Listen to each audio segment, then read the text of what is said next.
Before we begin this episode, I want to give a huge shout out to all of our patrons over on patreon.com/bitterbrownfems with special shout outs to Cristian Galindo, Evelyn Preciado, and Cassandra Tapia. If you also want to support independent podcasting, head over to patreon.com/bitterbrownfems. The link is in the description. And let's start the show. Hello, hello, hello, everyone. This is your host, Ruben, coming to you all the way from Portland, Oregon. And today we have a super dope guest. I would say that they're an activist, a writer, a thinker, a pop culture aficionado. Um, Caleb, Luna, you might know them from social media, from all their writings. You might have even taken a class with them once upon a time. They are just such a beacon in what we understand to be fat liberation politics, disability rights writing, performance, and pop culture critique. And so, yeah, welcome, Caleb. Thank you so much for having me. I'm so happy to be here. And every episode, we begin with a recession indicator. What is your recession indicator this week? My recession indicator is New York City taking the contract from Taylor Swift to have her fuck ass MAGA wedding in Madison Square Garden. And what about it rings as a recession indicator to you? I'm just like, clearly they need the money. I think Taylor Swift, it's such a stunt, and I feel like Taylor Swift would do this in any economy. But the fact that New York City was like, oh yeah, we clearly need the money from these contracts to shut down like I don't know how much of the city for this person's wedding. Yeah, That is reading a recession indicator. yeah, they're shutting down like I think about as much as they shut down when Trump came in, like which is very MAGA of her. At first I was like, is it a MAGA Hmm. wedding? But then I remember she has a bunch of like MAGA girlfriends that she met through being a wife of the football life or whatever. Yeah. A part a part of me is like, as someone who's like writes supposedly so romantically and everything, like how romantic is it to book a stadium to get married in? Like, Yeah. what is do you I just like always think about usually you hear the opposite end where people who are really romantic want to have a private situation. They say Right. like 100 people is, you know, a lot, 200 is pushing it, blah blah. Like I come from a big Mexican situation where like it's romantic in a different way and there's a lot of people usually but it's usually in my people's towns in Puebla, they invite the little villages. So all the village is invited to the wedding. Yeah. And it's like people you grew up with, you know, the local priest, the everybody's teacher. It is immediate community, and still a stadium wedding sounds ridiculous to me. Yeah. No, I saw something saying that like first of all, she obviously has the resources to like get married where the fuck ever, and like nobody would have to hear anything about it if she didn't want them to. Um, but also that Madison Square Garden apparently has the infrastructure already to like record it as some sort of like concert experience to sell to her fans, which is like another thing where I'm just like, all of these like cash grabs are such a clear like transfer of wealth from her like I have to assume like largely working class fan base populate like working class population fan base because most of us are to her greedy little pockets. And so yeah, I'm buying that theory. But again, I think she would do this in any economy because she is such a greedy capitalist. Yeah, it's just about the fact that the city accepted it. Yeah. I'm thinking also, you know, I had this thought about like you know, all billionaires exploit people. And I did have a moment of like blankness in my head about like, oh wait, who the fuck did Taylor Swift exploit? And it's like she either underpaid some people, or Hmm. the most like immediate one, like you mentioned, is like, oh, she's exploiting her fans, the emotional connection, parasocial connection she has with her Yeah. fans to sell them 10 different versions of the same song and the same record, which is wild to me. Like, I also don't understand that like mania, I guess, because I love some people. Like I love Carly Rae, and I have some Carly Of Rae, course. Yeah, Beyonce, Mariah Carey. I love them. I and I have bought special edition merch or a meet and greet with Carly Rae or totally. good seats with, for Beyonce's Renaissance tour. I've never thought about buying like 10 different versions of the same thing. Yeah. Totally. I mean, I have like a $30 like Japanese import of Emotion Emotion. Side Oh, B that one is because it was first released over there. yeah, I fucking love that album. Like I've also bought like VIP passes to see Carly Rae Jepsen. And it's like, yes, at some level, like all artists are going to do this, right? Like all artists have variants because that's just kind of like the industry.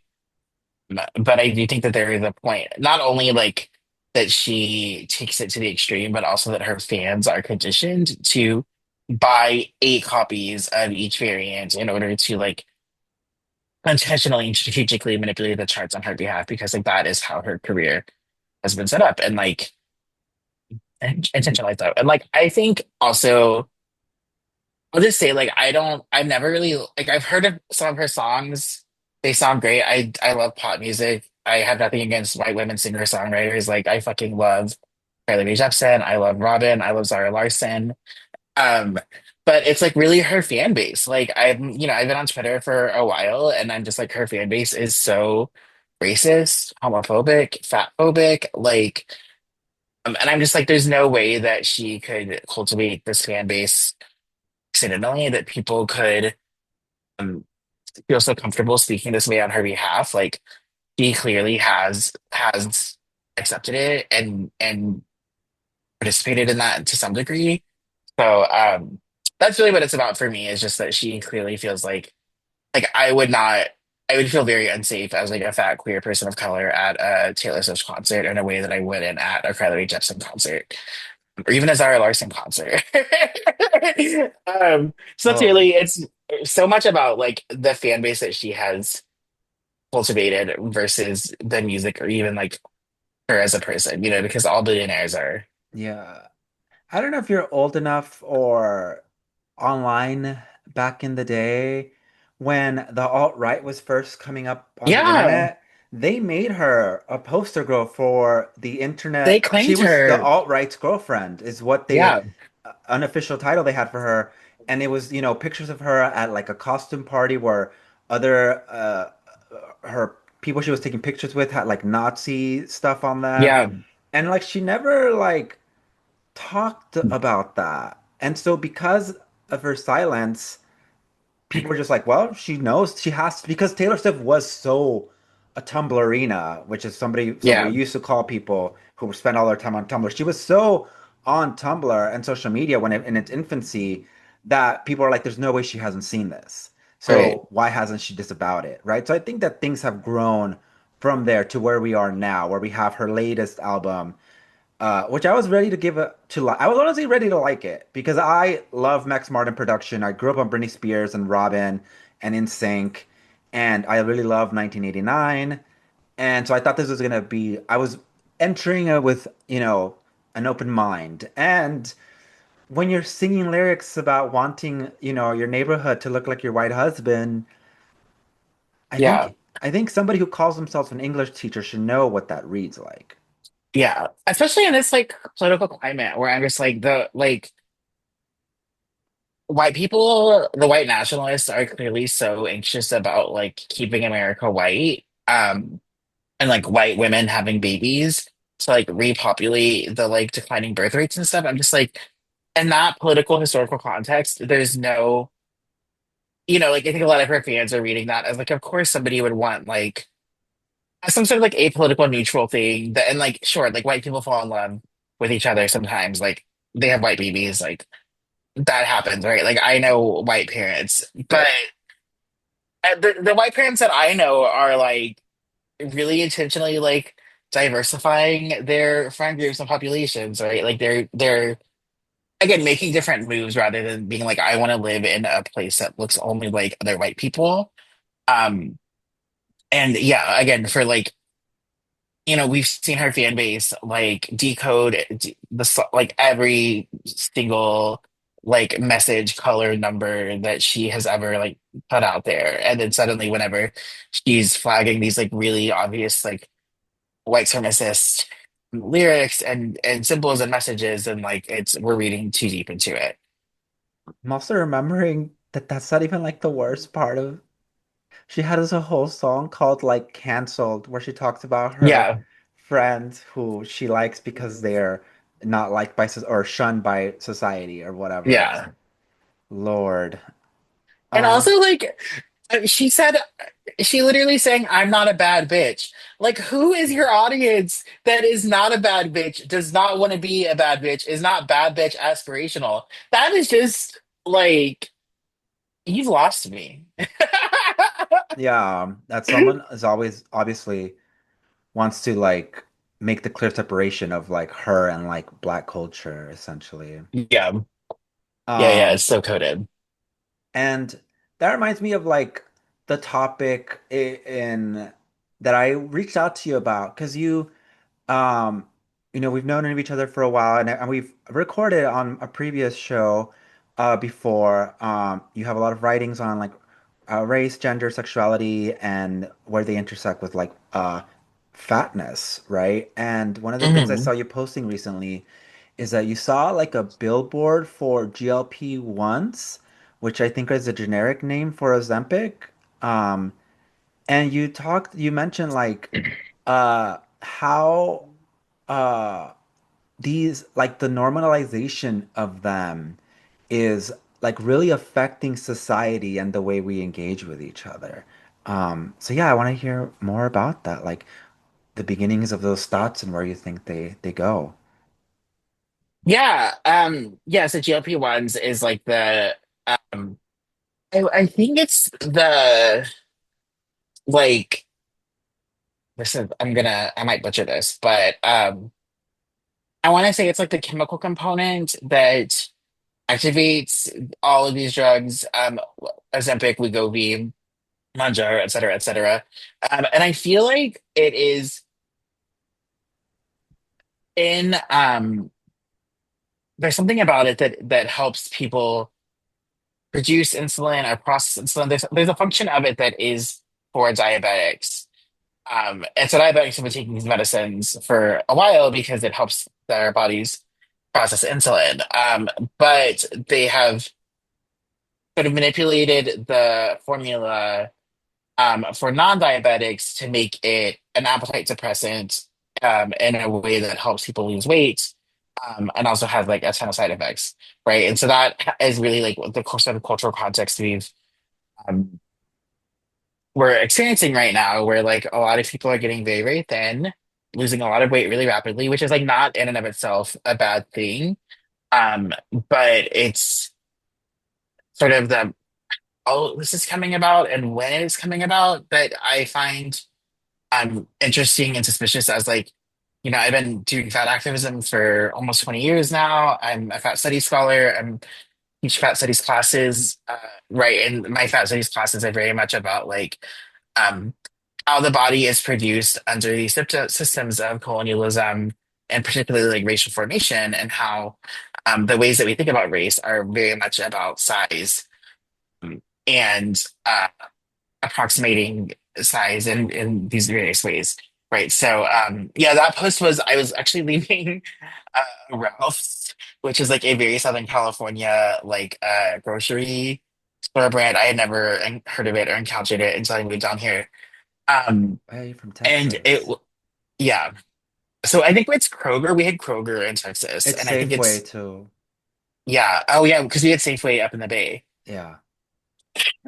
Um, so yeah, I was leaving Ralph's, and there's like a big banner out front that was like, something about like your insurance company can cover GLP-1s, or there's something about like helping its shoppers get easier access to GLP-1s. And I kind of posted about it, and I was like, wow, like we hear all these critiques about like big pharma, especially coming out of the White House right now, that they're trying to scale back even like vaccine mandates because of what these, pharmaceutical companies are doing to our bodies, and we're like, there's this culture of being suspicious of them because they might, you know, make us autistic or something else, right? Like, but then whenever there's these companies that are like really intentionally like making this drug super available, then suddenly like there's like not a critique around it. And it's really interesting. Like I've been teaching at UC Santa Barbara for a few years now, and when the last couple of times I've taught my fat studies class, like we talk about this on the first day, and like it's so interesting because my students are have become very aware that like they're being marketed GLP-1s. Like they're all over social media, especially like they're like, I can't go on these apps without being sold a GLP-1, not even from like a doctor, but from like Hims or something or hers, right? Like they're being produced, they're being marketed as like Gender you affirming know, care for yeah, and cis like people. right, and essentially like a vitamin or like a dietary supplement also, right? Like, um, and I think as a fat studies person, a fat activist, like, and like we've seen this before, like there's been multiple waves of these like sort of miracle drugs that are pushed by doctors, by the pharmaceutical industry. I think most recently we had Fen in the late 90s, if people are familiar with that, which resulted in actually a lawsuit because it fucked with a bunch of people's hearts. A bunch of people had, they lost a lot of weight, but they also had a lot of heart attacks and I'm doing heart problems, right? So that's kind of where I'm coming at this from, is just like we have seen this before. And I just don't trust these people, right? Like I don't trust that anything about this is actually like has our best intention and mind as a population. Um, and my sort of critique of that also was that, GLP-1s are being sold to us as just as inevitable and apolitical as um, data centers and AI, right? And like we have again these like suspicions and critiques about like how everybody is saying that AI is here to stay. We just have to learn how to live with it and all this stuff that it's really being forced on our throats, and not in the fun way. But uh, yeah, and just like we should be just as suspicious of how GLP-1s are being sold to us and marketed to us as inevitable, as apolitical, etc. That brings to mind a connection that someone just threw into the internet void recently, and it was like, and it's similar to your connection here, that it was like, should we be more suspicious that like data centers and AI are being pushed as inevitable, and that GLP-1s are becoming more popular at the same time because data centers and AI are taking people's jobs, people have less to eat. GLP-1s make it so that I assume you don't have to eat as much. Like, should we be worried about that? Um, and I also connect that to like, yeah, why isn't there like more like the same type of hysteria that we get from something that has been proven like a vaccine, right? Hmm. Uh and gender affirming care, for trans people, Yeah, because cis people get gender affirming care already and that's normalized. But when, a trans girl wants to take, hormones and, people make a fuss about, getting injected, but then Ozempic is so normalized and that is also an injection. Only now that right, I find out that there's like a working pill form, but usually it's an injection. Uh, those things are all butting heads against each other, and there's a dissonance that they ignore, the people pushing this, that is being ignored, and I think a part of it is like this white supremacist notion of like what bodies need to be, right? Um, and yeah, so there's no pushback against GLP-1s from Republicans or whatever because like that is ultimately what white women in particular, like what they want them to be. Right. Yeah, I mean, I think that is a really good connection about um the AI and data centers taking people's jobs and GLP1s like reducing people's appetites. I think it's in a long critique in fat activism that, you know, women especially are encouraged to diet because it's easier to control and manipulate and suppress a population that is essentially malnourished and underfed, right? Like you need to be like calories are energy, right? And so if you're consuming less energy, then you have less energy to fight back, to stand up for yourself.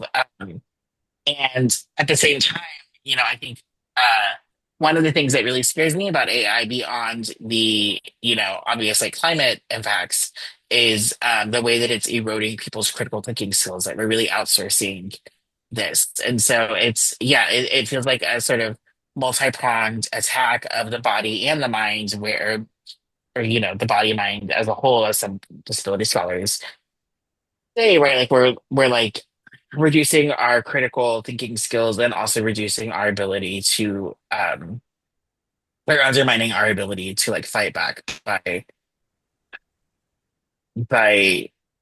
taking in less energy. Um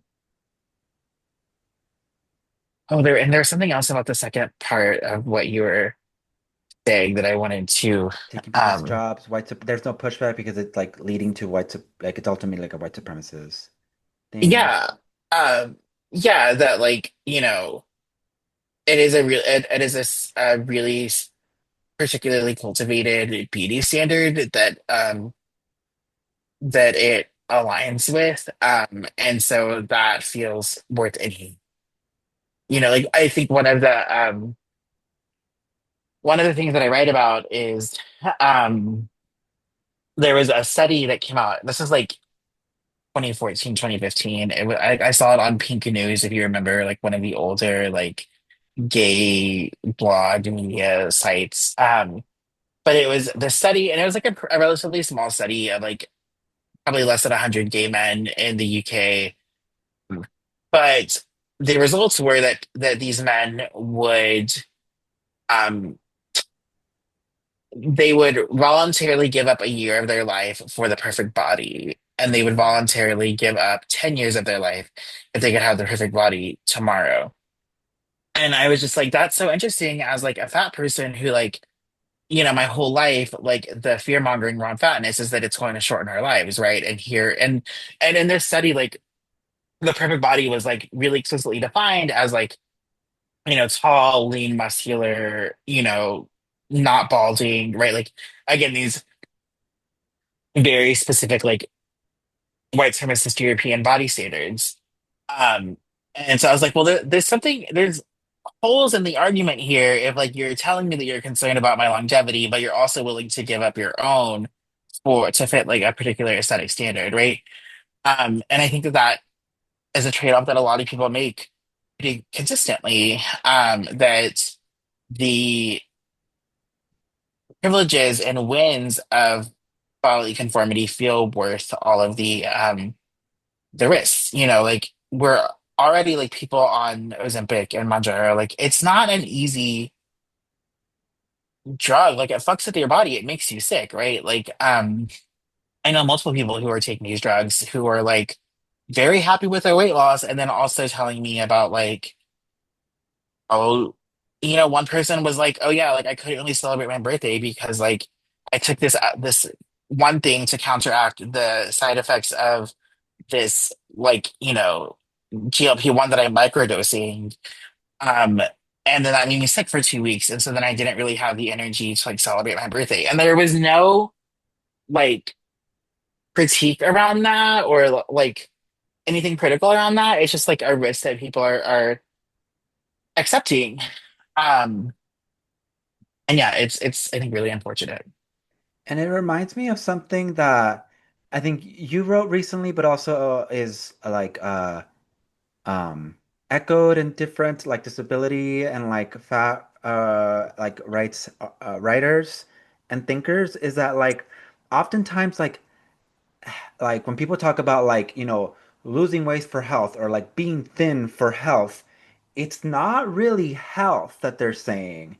Like they're using the word health as a replacement for beauty or Yeah, desirability in a conformist way, right? You wrote about this in My Sexuality is Fat Asses, um, where yeah, you had gone to a club where like disability, like disabled people were just as like on like the same scale of desirability, right? Whereas before in outside spaces we just like have like blinders on about like disabled people. There's no way disabled people can be hot or that fat people can be yeah, hot, right?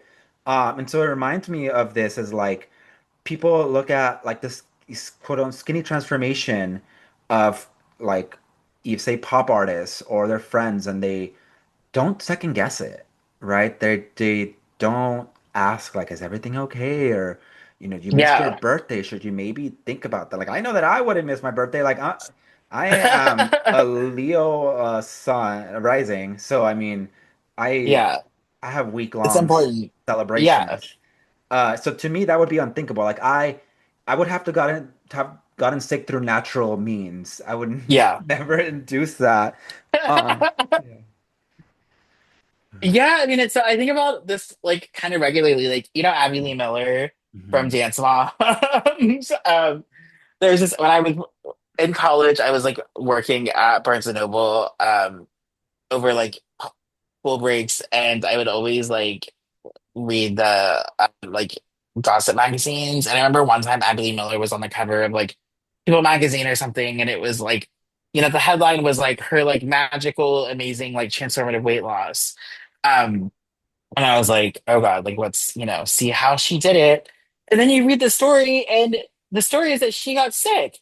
She had like cancer or something. But it was like still, celebrated as her like body transformation. And it's very wild. How that's the trade-off that like many people make. And Yeah, also that it like that these, as I was saying, like one of the side effects of these GLP-1s is stomach paralysis, right? So like your stomach like literally stops working, and then you have to um yeah, and so that's a disabling impact, right? And so then you have to again be on medications for the rest of your life. It requires surgery, requires other sort of interventions to correct that. And then you probably are gonna gain the weight back anyway. So yeah, it's hard because like when we are being critical of the GLP-1s, like it often just sounds like we're being haters. And like yeah, I will admit that I'm a hater and like I fully own that. But I'm like, there's also like no, like as people who have been activists and studying these things for like decades now, like we can see like the risks of this. And it's actually like we're sacrificing our bodies. And like, as somebody who's also disabled, like I don't want to present disability as like, the worst outcome in the world, but also like if you can prevent fucking up your body, I would highly recommend that. yeah. There's a couple that you just threw a lot. I kind of don't know where to start, but you know, I've gone through my own, journey too, and uh, I remember there's been a lot of points, like checkpoints in my life where I'm just like, you know, uh, things are not going well. Yeah. I'm letting you know, eating disorders beat the shit out of me. Uh, Especially in my mid 20s, it was the worst. And then somewhere along the line, I saw this thing about like, healthy at every size, and also like, um, you know, if you're not disabled, then like, we're we should be paying more attention about what you're, how you're growing strength wise or, other things, exercise because, you want to jump or you Mhm. want to fight or something, you know? Don't exercise for the aesthetic because like Right. your body's gonna be your body. Like, you know, you know, uh and they present it like like different breeds of dogs, for example. Like a greyhound, like a bulldog can want to be as skinny as a greyhound, but it's just gonna look like a skinny bulldog. It's not ever Yeah. gonna look like a greyhound. And that are things that have snapped into me. And ultimately, over since like 2016, essentially 2017, there was a big dropout in a couple years where I just couldn't. I was like going through hardcore depression, just did not exercise. But my big motivator since 2016 has been a Nazi worked out today. Like you should like work out. Like I'm an able-bodied person for the most part. Uh, if somebody needs me to throw a punch, like I should know how to do that. So that's been my motivator. Uh, over like, beauty. When I think of health, I think about like, how is my gut doing today? Where's my mental health? Not so much where I used to stare at my mirror and like have a field day. Right. Um, I'm also thinking about like, certain gymnasts or artists who like I look at the way like Lizzo performs and I don't have that stamina. Like, Yeah. and the gymnastics she does and all that. And I'm just like, you can't look at her and be like, that's an unfit person. That's an unhealthy person. That is a fat person who's gonna dance circles around you, like probably outlift you. Like, so us attributing like health to body sizes just doesn't mesh with the reality of people's bodies. Yeah. Yeah, absolutely. I mean, like it's funny, like I remember I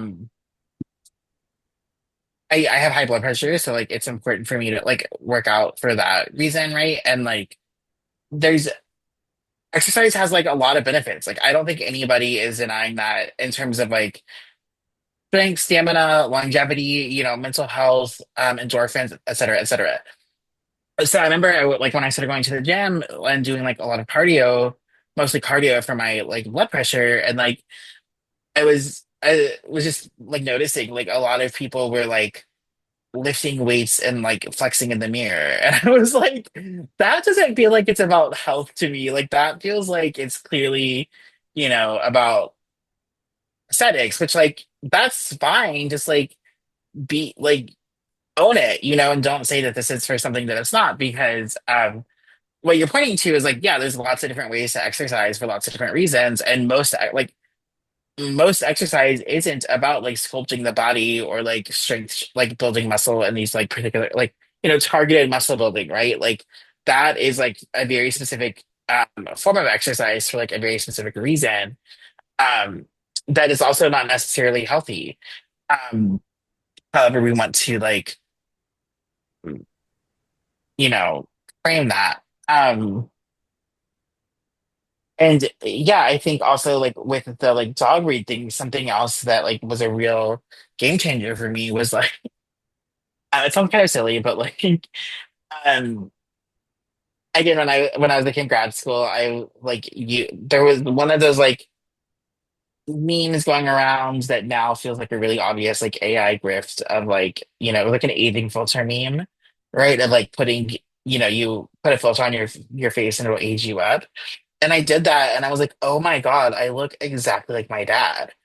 And I have like such a complicated relationship with my father, as like many of us do. Um, and that was really hard. That was hard to see that. But it also made me, it like completely changed my relationship to my body, because I was like, oh yeah, like not only is my dad fat, but we are like shaped the same way, right? Like we are in like pretty similar sizes.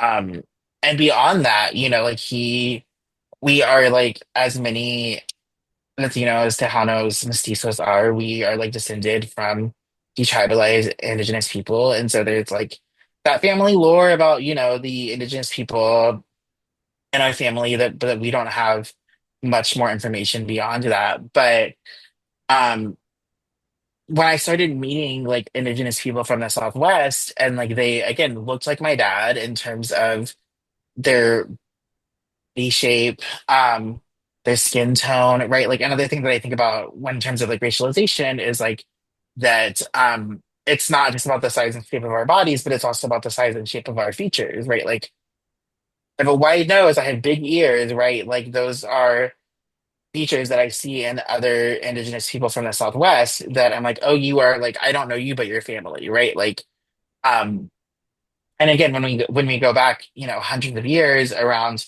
the transatlantic slave trade, the colonization of the Americas, like these are really intentional discourses that were produced about what kinds of food people eat, how that impacts their bodies, what kinds of bodies are beautiful, right? Like these are not just things that we've like pulled out of thin air. And that these were like like Christopher Columbus literally was like writing in his journals about the Taino people, and about like why they are so poorly, you know, bred to, for lack of a better word, that they're like dying, right? And being like, oh, it must be because they're not eating the same European foods that we are, right? Like not thinking about like disease, um, trauma, war, genocide, right? It was just like, oh, their bodies must be like inherently less built to survive than ours are, and it's because of the food that they're eating, right? And that they were during the colonial period, like there were these really intentional moves that were made about food, body, beauty that we continue to like shape these discourses, right? That continue to shape how we think about ourselves, how we think about what's beautiful, what's healthy, et cetera, and like especially how those things are connected too. So yeah, it's like it's again a high stakes discourse that I think we've had this like body positive moment that is all about like you know loving yourself again, health at every size, feeling good in your body. I think these things are like really important, but I think they also reduce these like really big political conversations down to these like individual functions, and we kind of lose like the larger bit of it if we just like think about how confident we are in our bodies, which again, like we should be. I'm not saying that's not important, but it's just like if we're thinking about liberation, if we're thinking about collectivity, like that's not going to get us there. Yeah. Oh,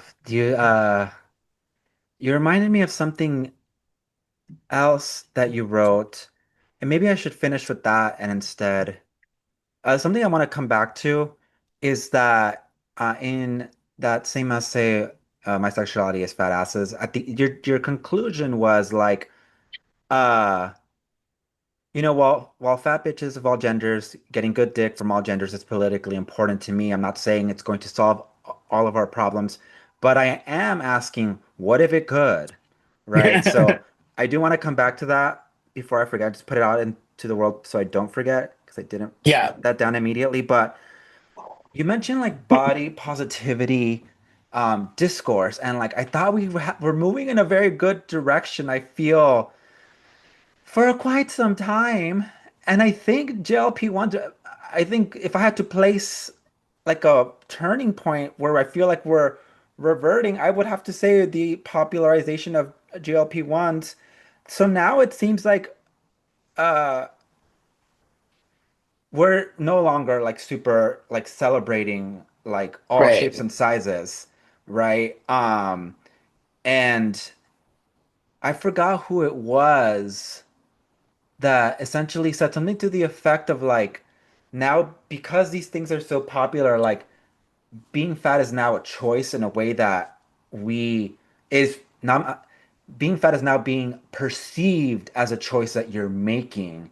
And Hmm. you know people are no longer accepting this idea of like we're all built different or like Right. health or blah blah because they're like you could be skinny, you just go do the thing, go take the Yeah. shot. um and that's one thing. Another thing that it's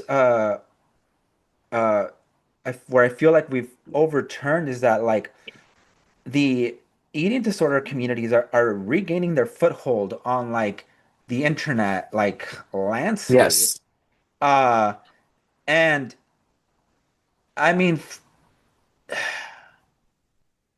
they're now in the popular landscape and where before we would say things like, you can't ask a fat person about their body because, or their choices or people who have disabilities or deformalities or blah blah, like it's not nice to ask about their body. Now that same language is being used to protect people who are really skinny all of a sudden. Yeah. Uh People like Chadwick Boseman are being used as like I don't know if the right word is scapegoat is or like as a shield uh to protect like people questioning, for example, Ariana Grande about her really scary weight loss that she's experienced over the last since the Wicked promotional tour, I want to say, Yeah. and that I think has reached like an unimaginable height right now with her Eternal Sunshine tour, Hmm. where she looks very scary thin. Um, but now people are using the same body positive Yes. discourse or like slogans that we used to like protect actually marginalized people, marginalized bodies, in particular, like, a black fat women who I think were like the birth of that language, and now are being used to protect super skinny white women. Yeah. So those things are things that you bring to mind. So yeah, and like the Ariana Grande stuff is like so intense. It really scares me. And it's really hard to talk about, you know. It's so hard to talk about because she's also been pretty transparent about like not liking people commenting on her body. And I think that's very fair, you know, especially for women in the public eye. Like women's bodies have been like, you know, I came up in the early 2000s when like Jessica Simpson was being called fat, right? Like Tyra Banks is Tyra Banks, being, you know, like these, um, Britney and it Spears to really, like Gimme really, More oh performance. my God, yes. Which I look back Um, on recently and I'm like, she's doing way more than some of the other pop girls nowadays in her yes, little black getup. yeah. Also, that's like it's just one of my favorite Britney songs. So it's like so unfortunate that it was part of that whole sabotage of her. Yeah. But yeah, so I'm just like, you know, for women in the spotlight, especially, like absolutely we should be cognizant of how they're talking about their bodies. A lot of people are like concerned because Ariana Grande has such a young fan base that are inevitably going to be influenced by her body. I don't that I think that's a legitimate concern. I don't maybe it's because I don't have children that I like it doesn't feel as um I don't know.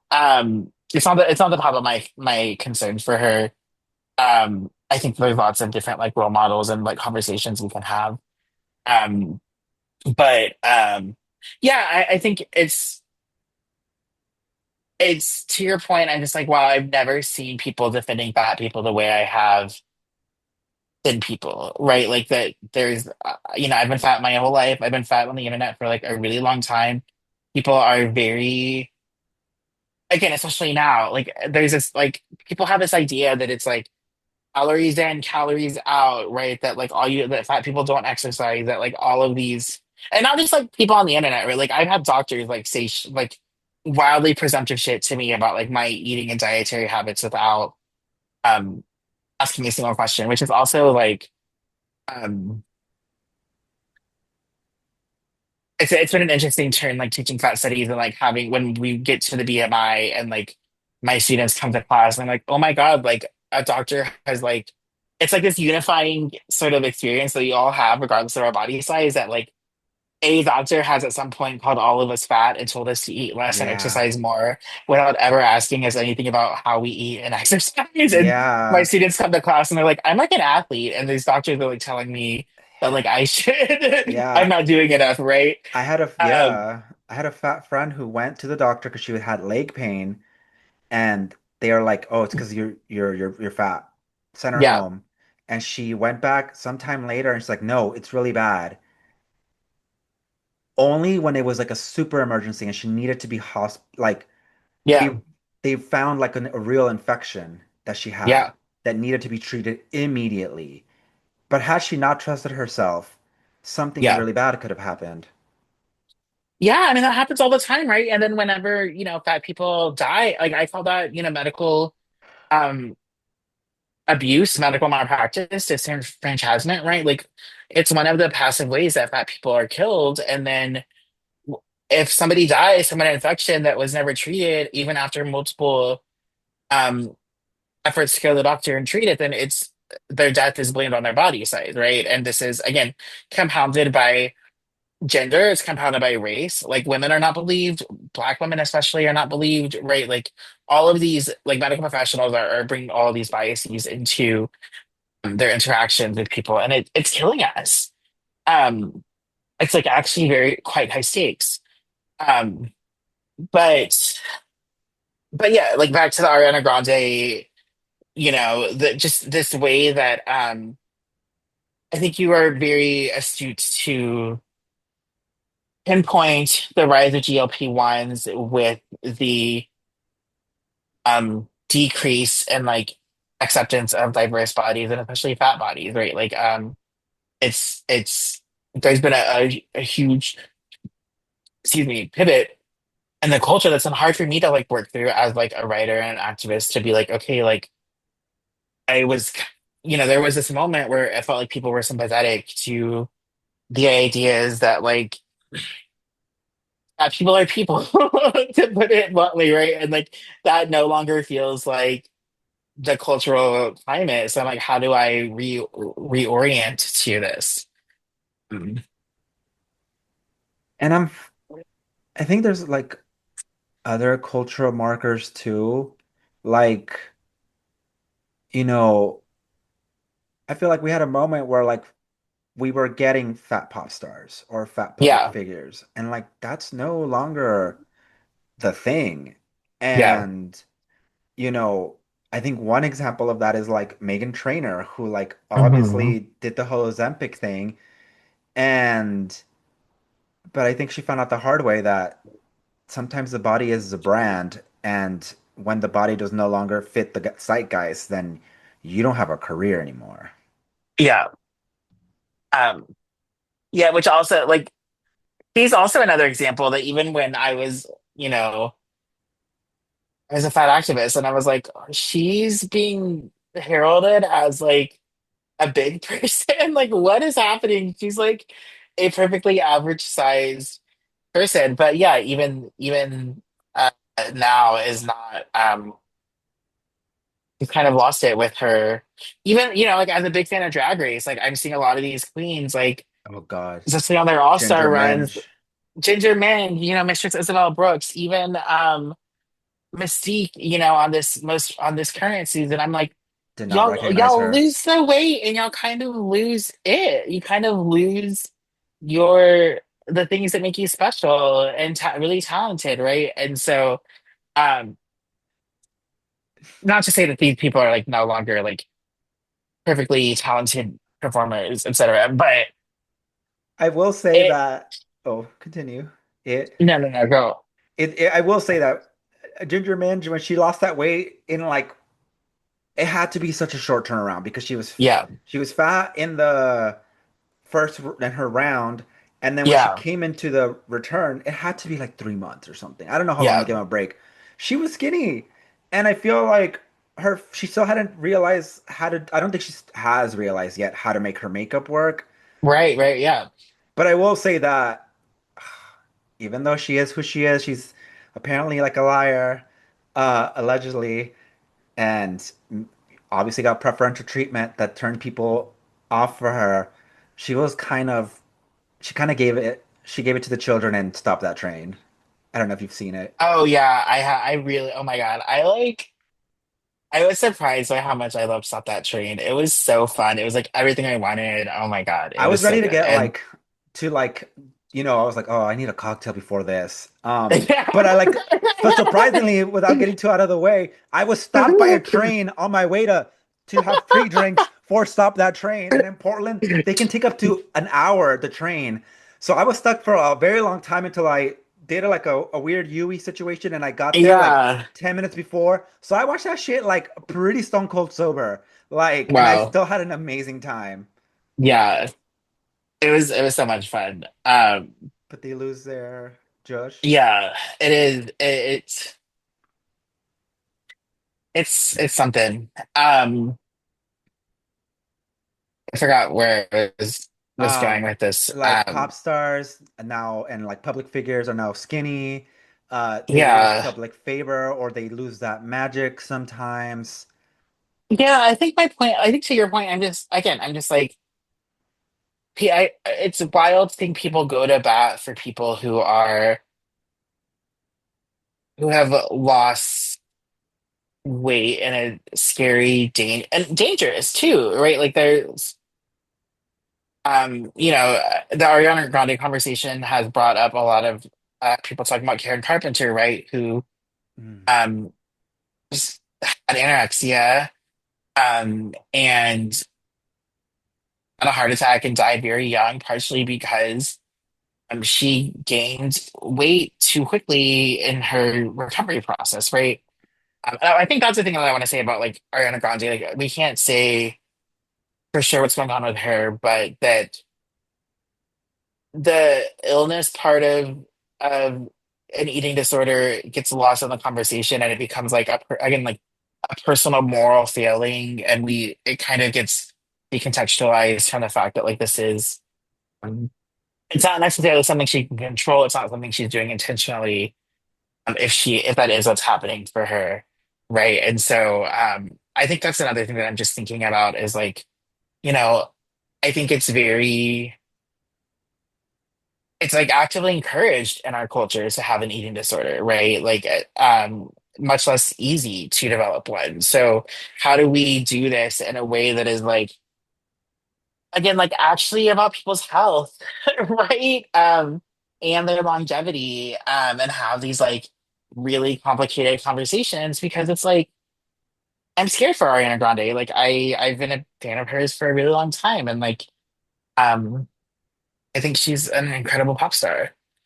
And how do you say, hey, also, I think it's so interesting that she has like a plus size dancer on her tour with her right now, right? Like, as I think a lot about pop stars and pop music as we kind of like got to like at the start of this, and like something um that I love about pop stars is the world that they build, right? And part of their world building is who they bring on stage with them, and like by extension, like who's invited into the show, into their world. And so for her, regardless of what's happening to her, like she clearly intentionally is bringing in this plus size dancer, who's very talented. I think is really cool and also like interesting to see um not alongside her. Yeah, people have brought that up in weird ways. Yeah,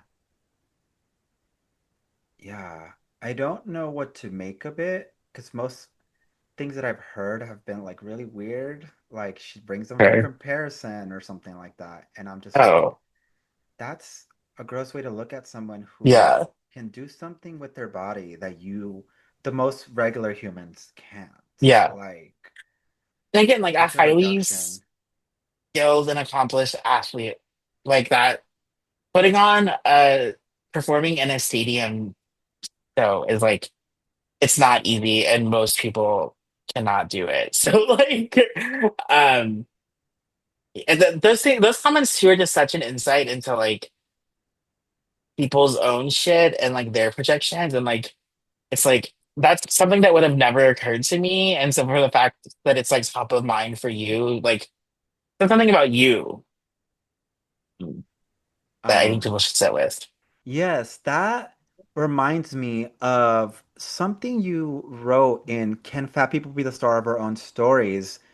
And while you were talking about like, the term chaser as someone who, is attracted to fatter people and fat attraction in general, like, is not like if a thin person brings like a fat partner, that is seen immediately as like a fetish or like, oh, Hmm. something is going on with the thin person that um they have to be attracted to this fat Yeah, person.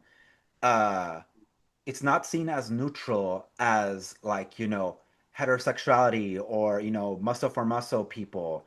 There's always something that is yeah, suspicious about that attraction. And then similar with the Ariana Grande thing with her dancer, it's like, oh, she couldn't just have thought that's been the most right. one of the most skilled dancers that can do her thing. She had to have some ulterior motive. Yeah.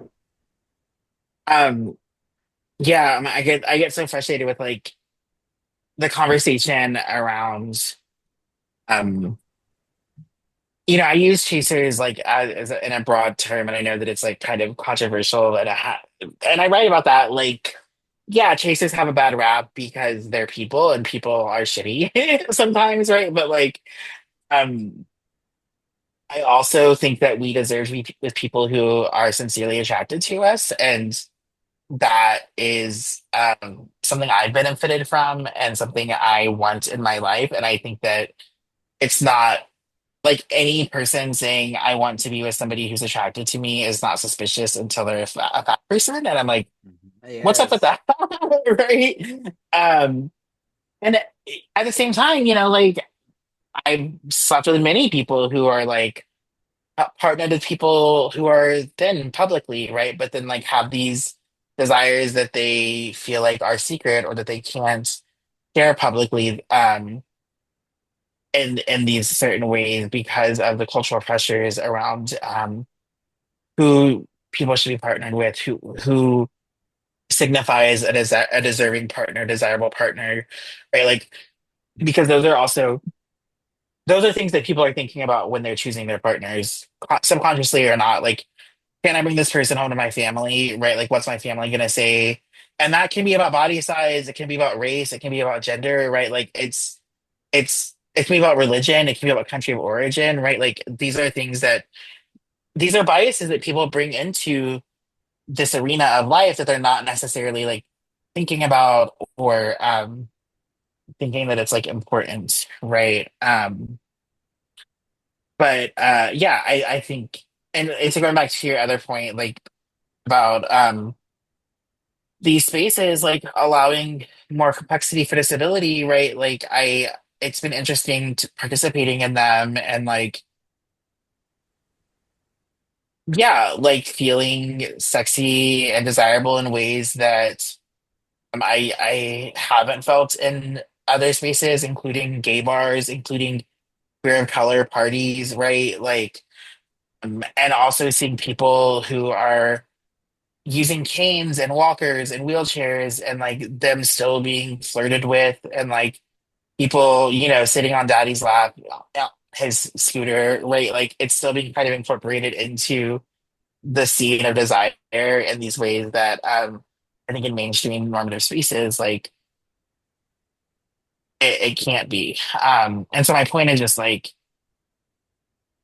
these things are happening if we just like open our minds to see the possibility there. And also like, something that I feel like I really learned from teaching about studies is that like people really want to feel sexy and they want to feel desired and desirable. And like I think that's very normal. But what I think is hard about that is that they have a very limited idea of what that can mean and look like. And I'm just like, listen, it doesn't matter who you are and what you look like. Like somebody's trying to smash. Like it might not be the person that you want, but they're out there, and like you can make your own choices around that. So like if we just like kind of release ourselves from that obligation and let ourselves be, like I just think it can open up so much for us.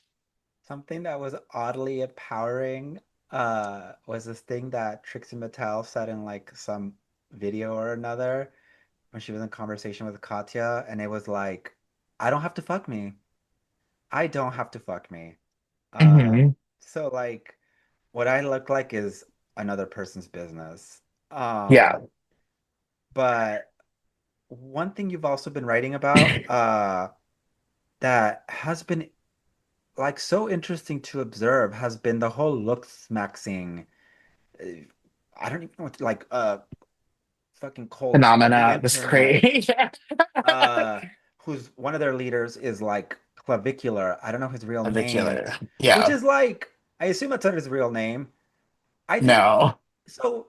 I think the clavicle is like one of the gayest body parts, and it's like so like when I Yeah. think about unrobing, like that's like the first thing, or like I think about like a Marilyn Monroe or like a diva. Like I just think like that's like the beginning of the Baba boom, and so it's so odd to me that that is where what you wanted to name yourself after, A and B like that you're ultimately doing this for the approval of other men and Yeah. knowing full fact that like it is not healthy.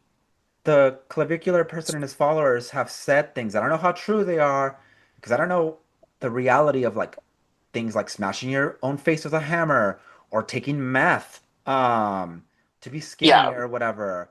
But you're ultimately like, performing for other men to the point that in one podcast, Clavicular said that all that sleeping with a woman is not the point because that's like so it comes and goes or something like that. It's about like the power that being beautiful gets you. Yeah. Um, yeah, I think looks maxing has been a really interesting cultural phenomenon. For many reasons that you're saying. First of all, I keep forgetting he's 20. So he's like very young, very naive. Yeah. Um, and it's another thing that like scares me about, I also say like looks maxing is like it's a really wide range of behaviors that is not just about like bone smashing, but also about like body sculpting and like using makeup to like accentuate your features in a more like Western beauty standard way, right? Like all of these rituals that are not about like building confidence and connection to the self, but are about like um conforming to like Western European body standards, right? It is all about that's all looks sexy to me.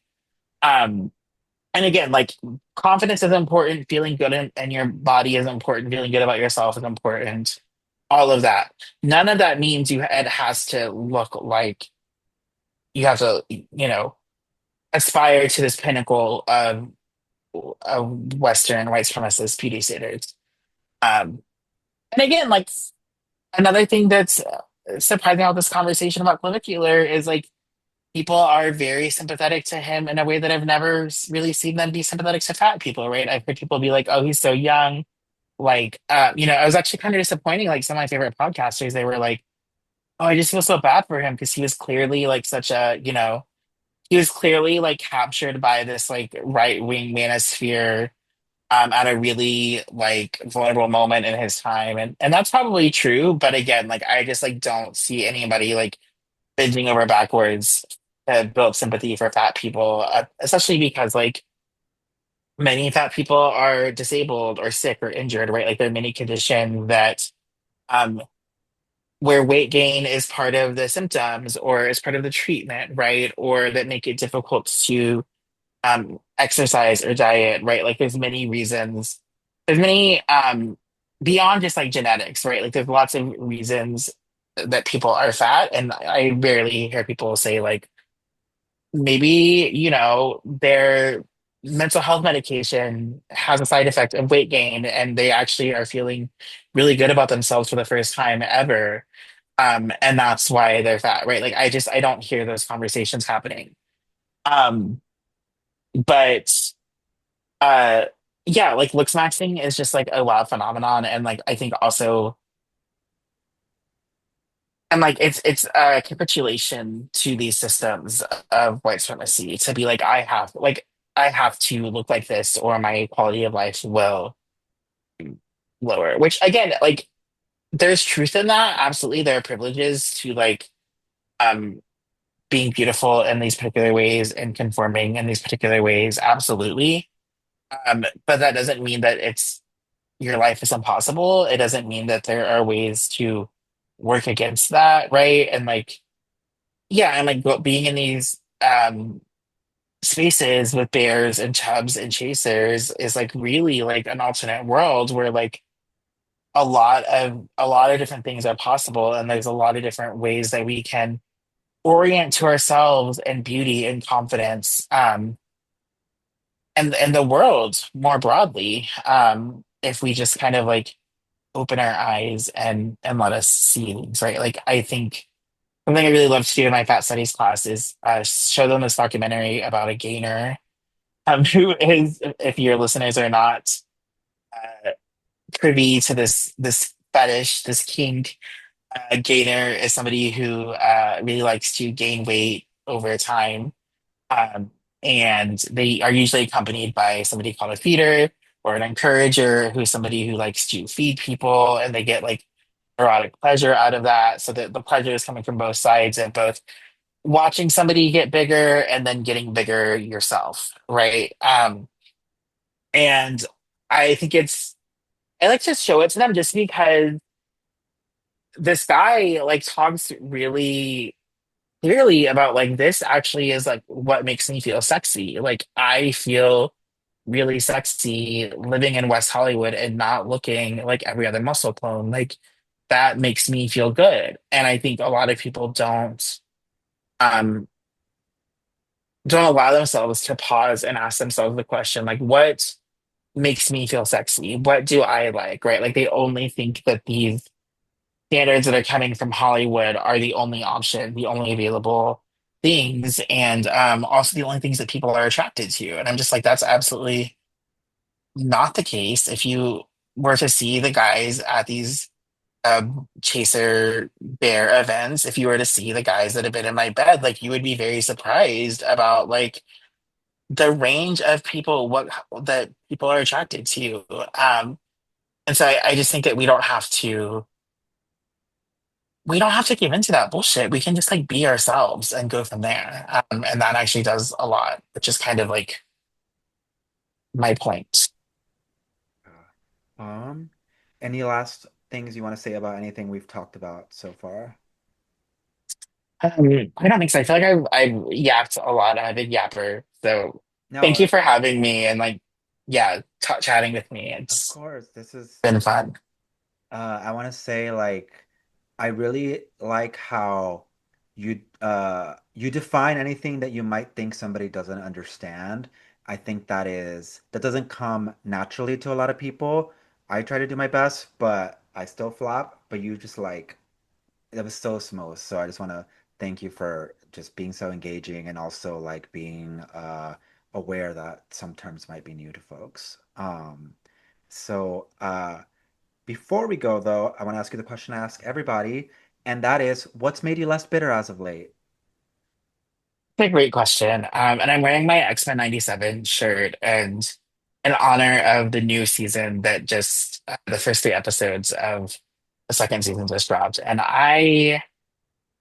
it just really gave me everything I was looking for. It was literally, a reason to stay alive. What I think you said about the Carly Rae Jepsen single release too, and I was just like, yes, this is also, another reason to stay alive.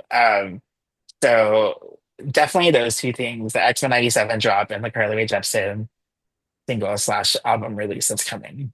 Yeah, I've heard a lot of good things about that show. I remember watching the cartoon as a kid. It was very formative. I mean, I got into comics because of it. I got a Jean Grey Yeah, tattoo because of the Phoenix Saga. I just like that was so eye-opening for me. I know that it's supposed to be super good. I just never made time for it. And I actually yeah, don't know where it picks up because the last things I remember was Phoenix dying. And then I don't remember. yeah. It's funny because I also remember really loving the '90s cartoon, and I don't think I ever finished it. Even when this new season was coming out, I was like, I should finish it. And I tried to and I couldn't. um, but it's really, really good and really satisfying. And yeah, I've just been really enjoying it. I recommend it. I'm gonna pick it up at some point. The thing that's made me less bitter has been Carly Rae Jepsen giving us 24 new songs soon. Hmm. And On Wires, her lead single. At first, I didn't super get it. Like my first listen, I was like, all right, I'm gonna trust that Yeah, she's gonna take me there. She has 23 other songs. This is gonna fit in the yeah, greater yeah, journey. But upon re-listen, I'm like, oh my God, like this really hits me. This is giving me something new that I didn't know I needed. And I think yeah, that's the magic of Carly Rae is that she doesn't care what like the popular audience is gonna yeah, think about her output. She's gonna make the thing that that she thinks you need. Yeah. yeah. I mean, I love her so much, and like I get so frustrated with this like there's this like idea that she like flopped or something. And I'm like, no, she like actually is just somebody who stays true to her artistic vision and follow and is like interested in making good music that she's interested in. And it doesn't always make sense to me, like immediately. Like I had I've been thinking a lot about for her last album, her lead single was Shy Boy. Western Wind, Oh, the which was this oh, like very like slow um like pan pop flute sort of like it was just completely different than like what we were expecting, anything we had heard from her before. And I was like, what the fuck is happening? And then like in the context of the album, I'm like, it makes so much sense. And it's such an interesting lead single. So like yeah, I'm like again, it didn't make immediate sense to me, but I just always trust that I'm in good hands with her and that it will reveal itself. So oh, yeah. love it. I could talk about that for ages. Like, honestly, I was gonna propose at some point before we took, I don't know how much time you had to just have like an extra episode about like, let's talk about Carly and what she's meant to Oh, I us. love that. Yeah. Yeah. Um, but yeah, where can people find you? Oh, you can find me on. I've been trying to be more consistent with Substack, so I'm on Substack at Chairbreaker and Instagram at ChairXBreaker because I lost my original Chairbreaker handle, but that's sort of my brand. So and those are the two places I'm most active. Sweet. All right. Uh, yeah, thank you for joining us, Caleb, and thank you everybody for tuning in and go follow them everywhere. Thank you for joining us. Bye. Before we head out, though, I want to give a shout out to our I Know Her level patrons. That's Fernando Peña, Selena Portera, Miranda Elias, Magdalena Salcedo, Ronnie Leva, and Bianca Garcia. If you also want to get a shout out at the end of the episode, go join our Patreon. See ya.